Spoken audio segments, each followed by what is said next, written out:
नमस्कार दोस्तों, और कैसे हैं आप लोग। आशा करते हैं अच्छे होंगे। तो दोस्तों, आज हम एक स्टोरी के साथ उपस्थित हैं और ये स्टोरी मैंने अपने साइकोलॉजी सब्जेक्ट से ली है।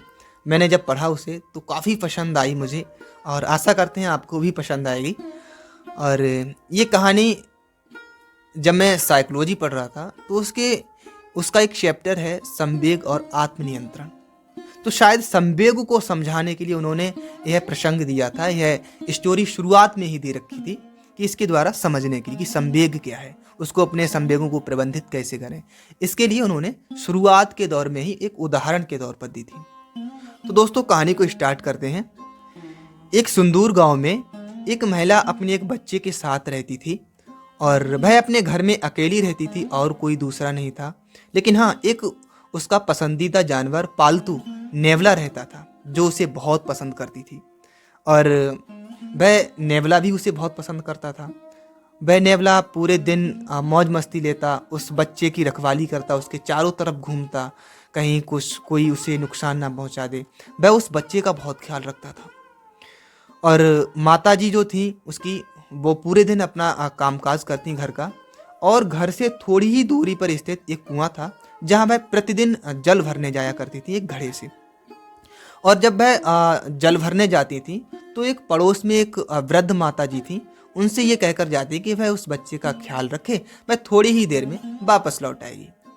तो वह पानी भरने चली जाती थी, और माता जी जो थी जितनी देर तक वो वापस नहीं आती उतनी देर तक उसका अच्छे से ख्याल रखती, उसकी देखभाल करती। एक दिन की बात की, माता जी जो उस बच्चे की थी उसे पानी भरने जाना था, लेकिन उसने देखा कि माता जी यहाँ है नहीं। अब किसके हवाले करके जाए अपने बच्चे को। और आसपास उसने नज़र घुमाई, कोई नहीं दिखा। तो उसने सोचा चलो आज हम अकेला ही छोड़कर चले जाते हैं, थोड़ा जल्दी वापस चले आएंगे। और यह सोच करके वह चली जाती है वहाँ से। जैसे ही वो वहाँ से चली जाती है, वैसे ही उसके घर के पीछे से एक सांप घर में घुस जाता है। और जब वह सांप घर में घुसा तो वह सांप उस बच्चे की तरफ जा रहा था जहां आंगन में एक पलंग बिछा था। उस पलंग में वह बच्चा सो रहा था। और जब वह पलंग के पास पहुंच गया, वैसे ही नेवले ने देखा कि सांप आ रहा है। वह एकदम सतर्क हो गया उस बच्चे को लेकर के। वह एकदम सतर्क हो गया और उसने जैसे ही उस पर वार किया सांप पर, और दोनों में भयंकर लड़ाई होने लगी। उस लड़ाई के होते होते सांप ने नेवले को एक बार घायल कर दिया। वह खून से लथपथ हो गया था और काफी रक्त बहने लगा आसपास। और फिर नेवला उठा और उसने फिर वार किया सांप पर, और अंत में सांप को उसने मार दिया। सांप को मारने के बाद वह बिल्कुल बेबस हो गया, बेजान सा हो गया और घायल होकर के गिर पड़ा।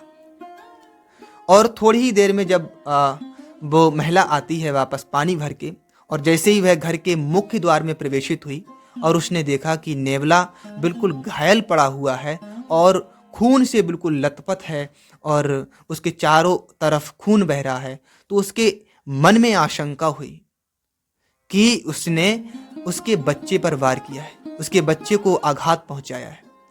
और उसने बिना विचार किए, बिना सोचे समझे और उस क्रोध में, उस आवेश में, उसने उस भरे हुए जल से घड़े को उस नेवले के ऊपर से ही डाल दिया।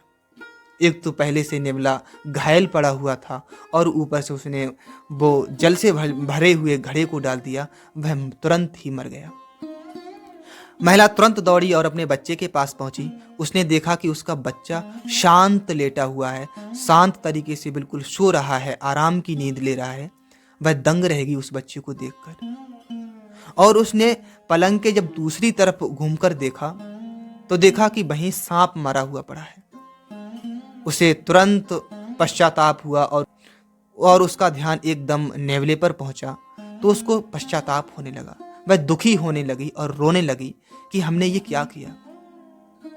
अगर वह पहले ही सोच विचार कर उस नेवले पर घड़ा ना गिरा के तुरंत अपने बच्चे को देख लेती तो शायद उसका पसंदीदा पालतू नेवला बच जाता।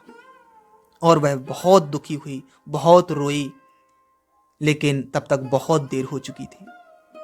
तो कहने का आश्रय यही है कि जब भी क्रोध की भावनाएं और आवेश की भावनाएं हम सभी के अंदर आती हैं, लेकिन उनको ठीक तरह से प्रबंधित करने की क्षमता होनी चाहिए।